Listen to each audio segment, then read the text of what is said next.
श्री गुरुभ्यो नमः। हरिः ओम। वशिष्ठ ने कहा, हे राम, जिस प्रकार स्वप्न में दिखाई पड़ने वाले पदार्थ ठोस प्रतीत होते हैं और जागने के बाद उनका भौतिक रूप नहीं रहता, उसी प्रकार यह संसार भी जो भौतिक रूप में दिखाई पड़ता है वह वास्तव में शुद्ध चेतना ही है। जिस प्रकार मरीचिका में अस्थायी या सूक्ष्म नदी भी नहीं होती, उसी प्रकार संसार का वास्तविक अस्तित्व नहीं रहता, बल्कि वह तो शुद्ध चेतना होती है। संसार, ब्रह्म, असीम अथवा स्व में अर्थ के विचार से कोई अंतर नहीं। ब्रह्म के विचार से यह संसार उतना ही सत है जितना जागृत अवस्था में देखे हुए स्वप्न का नगर। अतः संसार और ब्रह्मांडीय चेतना पर्याय हैं। इस तथ्य को स्पष्ट करने के लिए मैं तुम्हें मंडप ऋषि की कथा सुनाता हूं। ध्यान से सुनो। हे राम, पहले इस धरती पर पद्म नाम का राजा रहता था। वह सभी दृष्टियों से पूर्ण था और अपने स्वभाव तथा आचरण से उसने अपने वंश का नाम भी उज्जवल किया था। धार्मिक परंपराओं के प्रति उसका वैसा ही आदर भाव था जैसा तट के आधिपत्य के प्रति समुद्र में आदर भाव रहता है। उसने अपने शत्रुओं का विनाश वैसे ही कर डाला था जैसे सूर्य अंधकार का विनाश कर देते हैं। जिस प्रकार अग्नि घास को भस्म कर देती है, वैसे ही उसने समाज की बुराइयों को भस्म कर डाला था। साधु संतों का वह वैसे ही सहारा था जैसा सहारा देवताओं के लिए स्वर्ग होता है। वह गुणों की खान था। जिस प्रकार झंझा से बेल कांप उठती है, उसी प्रकार रणभूमि में उसके आगमन से शत्रु कांप उठते थे। वह उच्च कोटि का पंडित भी था और कलाओं का मर्मज्ञ भी।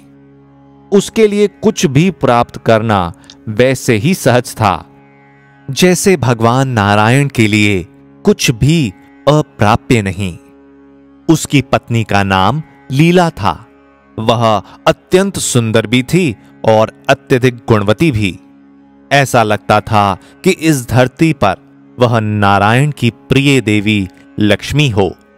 वह मधुर भाषिणी थी। उसकी गति मंथर थी और लालित्यपूर्ण थी। उसकी मुस्कान से शीतल चंद्रिका के समान प्रसन्नता निसृत होती थी। वह गोरी चिट्टी भी थी। शहद के समान उसकी बोली थी। उसकी भुजाएं मृदु और सुकुमार थीं। उसकी काया वैसे ही पवित्र थी जैसे गंगा का जल। जिस प्रकार गंगा का स्पर्श भर करने से आनंद की अनुभूति होती है, उसी प्रकार उसे स्पर्श करने पर भी आनंद की अनुभूति होती थी। वह अपने पति राजा पद्म के प्रति पूर्ण रूप से समर्पित थी और उसे प्रसन्न रखना तथा उसकी सेवा करना भी जानती थी। वे दो शरीर और एक जान थे। पत्नी पति के सुख दुख की पूर्ण सहभागिनी थी। उसे अपनी पति का घनिष्ठ मित्र भी कहा जा सकता है, परंतु इतना अवश्य है कि जब पति क्रुद्ध हो उठता था तो वह भय से कांपने लगती थी। राजा पद्म और रानी लीला आदर्श जीवन व्यतीत करते थे। वे सदाचार पूर्ण ढंग से रहकर जीवन के आनंद को प्राप्त करते थे। वे देवताओं की तरह सदा युवा थे। उन दोनों में एक दूसरे के प्रति सच्चा और उत्कट प्यार था। उसमें किसी प्रकार की कृत्रिमता या छल छंद नहीं था। एक दिन रानी लीला के मन में विचार उठा कि मेरा पति मुझे अपनी जान से भी अधिक प्रिय है।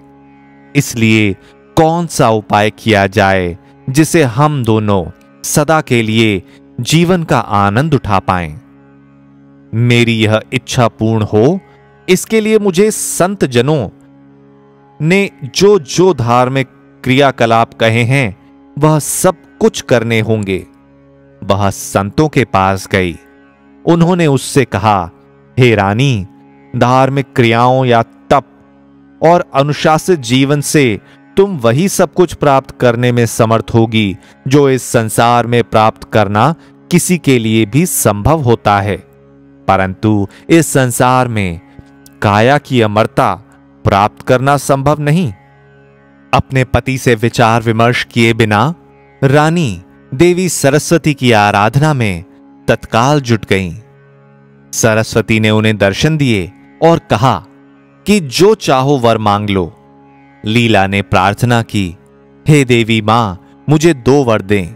एक तो यह कि जब मेरे पति ये शरीर छोड़कर जाएं तो उनकी आत्मा इसी राजमहल में रहे, और दूसरे ये कि जब मैं तुम्हारी आराधना करूं तब तुम मुझे दर्शन दो। सरस्वती ने रानी को ये दोनों वर दे दिए और अदृश्य हो गईं। समय बीतता चला गया। राजा पद्म युद्ध में आहत हुए और फिर एक दिन राजमहल में उनके प्राण पखेरु उड़ गए। रानी पर दुखों का पहाड़ टूट पड़ा। वह दुख में बेसुध थी। तभी देवी सरस्वती के शब्द उसके कानों में पड़े। देवी सरस्वती ने कहा, मेरी पुत्री, पति के शव को फूलों से ढक दो। जब उसका क्षय नहीं होगा वह इस राजमहल को नहीं छोड़ेंगे। लीला ने सरस्वती से पूछा, कृपया बताएं कि मेरा पति इस समय कहां है? सरस्वती ने कहा, अरे लीला, 3 प्रकार के आकाश हैं, मनोवैज्ञानिक आकाश, भौतिक आकाश और चेतना का अनंत आकाश। इन तीनों में सबसे उपयुक्त चेतना का अत्यंत आकाश है। चेतना के इस अनंत आकाश में ध्यान एकाग्र करने पर तुम उस व्यक्ति को देख तथा अनुभूत कर पाओगी जिसका शरीर अनंत आकाश में विलीन हो चुका है और जिसे भले ही तुम इस संसार में न देख पाती हो। हमारी सीमित बुद्धि जब तक एक बिंदु से दूसरे बिंदु पर जाती है तो उन दोनों बिंदुओं के बीच अनंत आकाश होता है। यदि तुम निर्विचार हो जाओ तो तुम्हें इन सभी में एकता की अनुभूति होगी। सामान्यतः जिसे ब्रह्मांड के अनस्तित्व की अनुभूति हो उसे ही ऐसा अनुभव प्राप्त हो सकता है। तुम मेरे अनुग्रह से ऐसा कर सकोगी। वशिष्ठ ने कहा।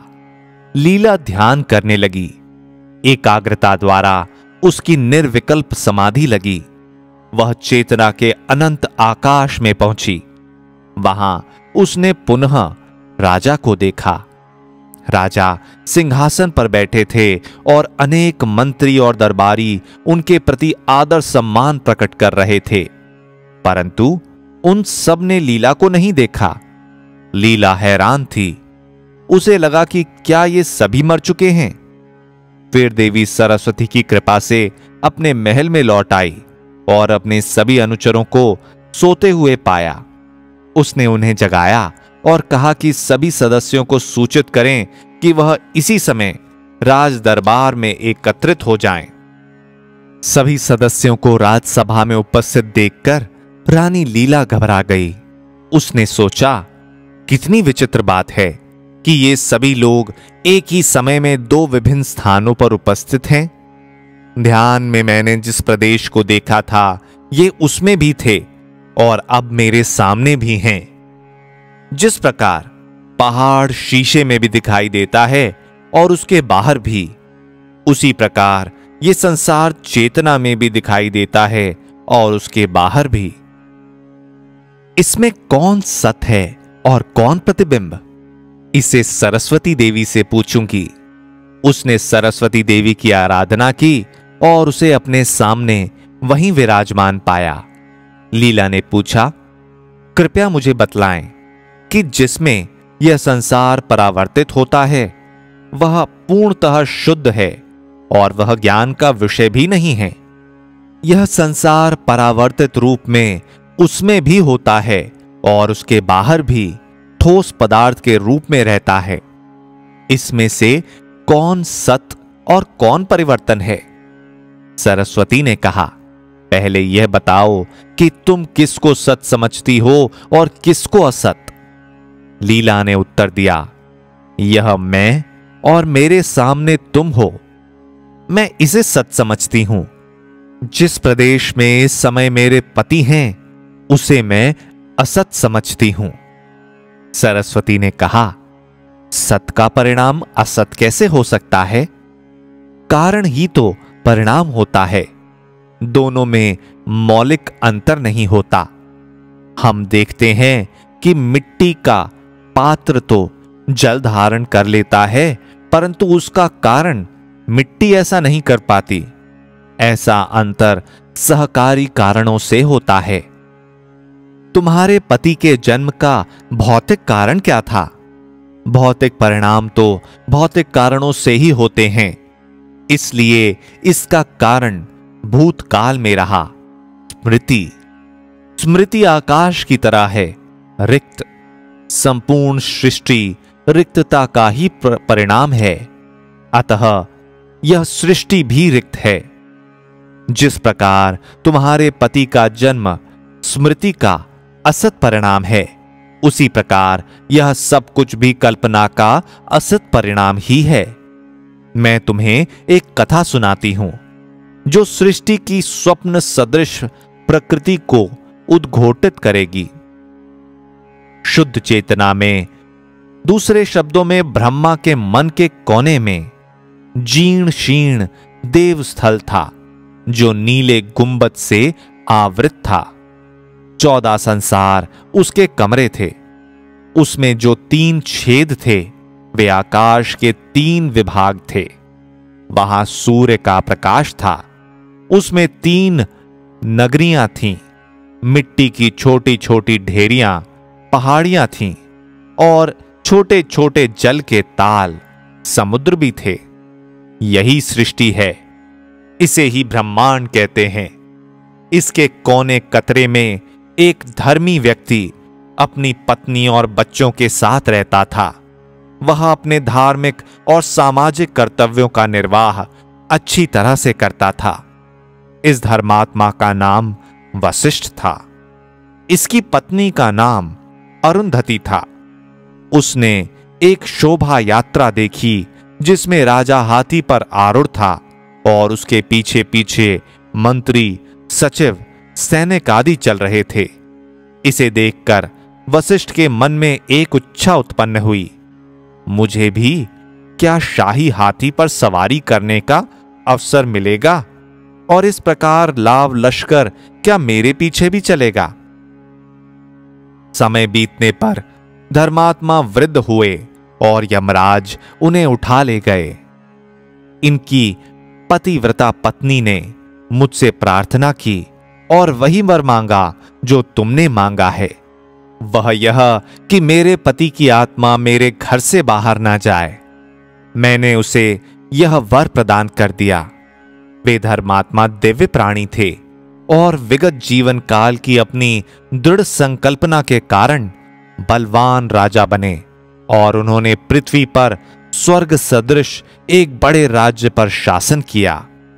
शरीर त्यागने के बाद अरुंधति का भी मिलन अपने पति से हुआ। इस घटना को 8 दिन बीत चुके हैं। लीला, ये वही धर्मात्मा हैं जो अब तुम्हारे पति हैं और राजा हैं। तुम भी अरुंधति हो जो इनकी पत्नी थी। अज्ञान और भ्रम के कारण ऐसा प्रतीत होता है कि यह सब कुछ असीम चेतना में घटा है, पर सच्चाई यह है कि यह कुछ हुआ ही नहीं। मैं झूठ नहीं कहती, सच कह रही हूं। सुनने में अविश्वसनीय है, परंतु ऐसा प्रतीत होता है कि राज्य प्राप्ति की इच्छा के कारण ही उन धर्मात्मा की झोपड़ी में राज्य निर्मित हुआ। भूतकाल की स्मृति प्रच्छन्न होती है। तुम दोनों ने फिर से जन्म लिया है। मृत्यु स्वप्न से निवृत्त होने की अवस्था है। जन्म यदि इच्छा से हो तो वह इच्छा या मरीचिका की लहरों के समान ही असत होता है। इस सारी सृष्टि के बाद भी उन धर्मात्मा का घर पहले की तरह ही है। निश्चय ही हर परमाणु के अंदर संसार दर संसार है।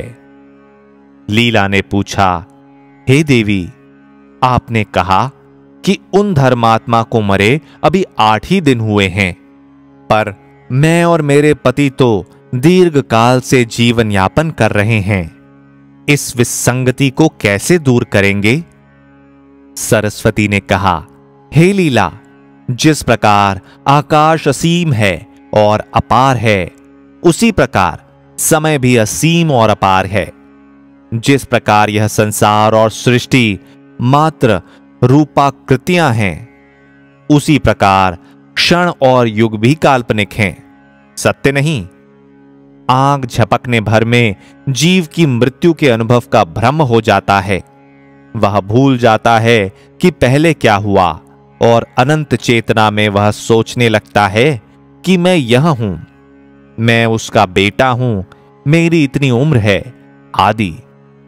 स्वप्न में थोड़ी देर में ही जन्म, मृत्यु, संबंध, निर्वाह आदि घटित होते हैं, और प्रिया के बिना एक रात भी युग सी प्रतीत होती है। पलक झपकते ही अनुभूत अथवा अनुभूत पदार्थों का ज्ञान जीव को होता है, और उसके बाद वह कल्पनावश उन पदार्थों को सत भी मान लेता है।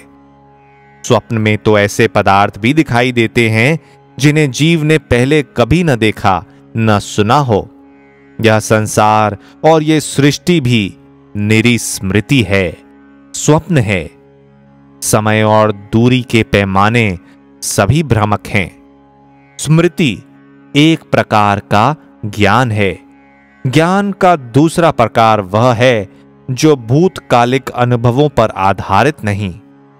चेतना में होने वाले परमाणुओं के संयोगिक मिलन से यह उत्पन्न होता है तथा अपना अलग ही परिणाम दर्शाता है। इस प्रकार हम कह सकते हैं कि ब्रह्मांड के पूर्ण अनस्तित्व का बोध ही मुक्ति या मोक्ष है। अहम और ब्रह्मांड के अस्तित्व के मात्र खंडन की बात से यह बात अलग है। वह अधूरा ज्ञान है। मोक्ष तो वस्तुतः इस बात का बोध है कि जो कुछ भी है वह शुद्ध चेतना भर है। मनु और उसकी पत्नी को सृष्टि संबंधी पहल जो ज्ञान हुआ था वह विभ्रम था। वह सृष्टिकर्ता ब्रह्मा का विचार रूप था। ब्रह्मा प्रच्छन्न विचार रूप से रहित थे।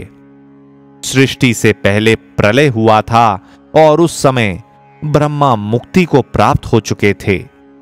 एक युग के आरंभ में जिसे सृष्टि करने का अधिकार मिलता है, वह सोचता है कि मैं नया सृष्टि करता हूं। इसे शुद्ध संयोग ही माना जाना चाहिए। यह तो ठीक उसी प्रकार है कि कौवा नारियल के पेड़ पर बैठे और नारियल गिर जाए। ये दोनों भिन्न भिन्न बातें हैं, एक दूसरे से स्वतंत्र। हां, यह नहीं भूलना चाहिए कि जो कुछ भी होता है वह विचार रूप या अनुभव एकमात्र असीम चेतना ही है। न कोई कारण होता है, न ही जिसे उसका परिणाम कहा जा सकता है। ये कारण और परिणाम मात्र शब्द हैं, तथ्य नहीं। असीम चेतना सदा असीम चेतना ही रहती है। इसी के साथ आज का अध्याय समाप्त होता है। फिर मिलेंगे।